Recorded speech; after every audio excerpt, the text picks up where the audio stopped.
Hi weavers, welcome to my channel. అందరికీ నమస్కారం అండి. అందరూ ఎలా ఉన్నారు? బాగున్నారా?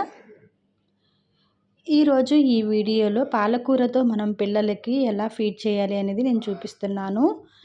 నేను ఆల్రెడీ పాలకూరతో ఒక రెసిపీ ప్రిపేర్ చేసి పెట్టాను. సో ఫస్ట్ టైం ఈ వీడియో చూస్తున్న వాళ్ళు ఒకసారి ఛానల్ని చెక్ చేయండి.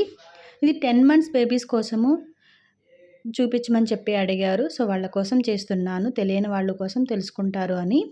దీనికోసం ఫస్ట్ నేను ఒక బాండీలో కొంచెం ఆయిలు, కావాల్సి ఉంటే గీ అయినా యాడ్ చేసుకోవచ్చు.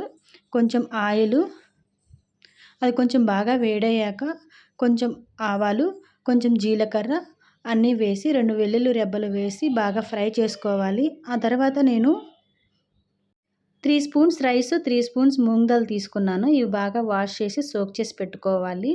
ఆ తర్వాత ఇవన్నీ తీసి వాటర్ పక్కన పెట్టేసి మనము ఇలాగా ఈ ఫ్రైలో వేసేసుకొని కాసేపు ఇలా వేసుకున్న తర్వాత వాటర్ మనకి ఎన్ని కావాలో అన్ని యాడ్ చేసుకోవచ్చు. అయ్యే వాటర్ అయినా యాడ్ చేసుకోవచ్చు, లేకుంటే సపరేట్ వాటర్ అయినా గ్లాస్ వాటర్ వేస్తే సరిపోతుంది. తర్వాత కొంచెం కాసేపు మూత పెట్టి ఉడకపెట్టాలి బాగా ఈ విధంగా.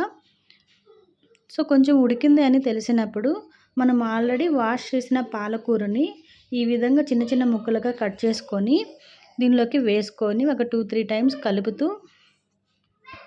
కొంచెం పసుపు, కొంచెం అంటే లిటిల్ సరిపోతుంది, ఆ కొంచెం వేసుకొని కొంచెం బాగా 4 పక్కల కలిపేటట్టు కలుపుకోవాలి. తర్వాత టేస్ట్ కోసం కొంచెం సాల్ట్, ఇంకా కొంచెం మిరియాల పొడి యాడ్ చేస్తే మంచిది. ఇది ఆప్షనల్, వేస్తే చాలా మంచిది పిల్లలకి. ఇంకా సాల్ట్ కొంచెం సాల్ట్ వేస్తే సరిపోతుంది. ఈ విధంగా సాల్ట్ వేసుకొని ఒక 5 minutes మళ్ళీ మనం ఉడకపెట్టాలి.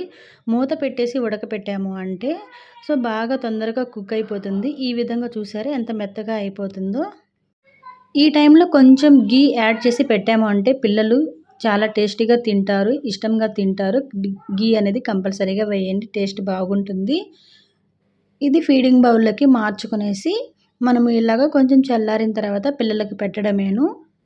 అంతే అండి. ఈ వీడియో మీకు నచ్చిందంటే లైక్ చేయండి. ఫస్ట్ టైం వీడియో చూస్తున్న వాళ్ళు ఛానల్ని సబ్స్క్రైబ్ చేసుకోండి. ఇలాంటి రెసిపీస్ కోసం thank you so much watching my video. Bye.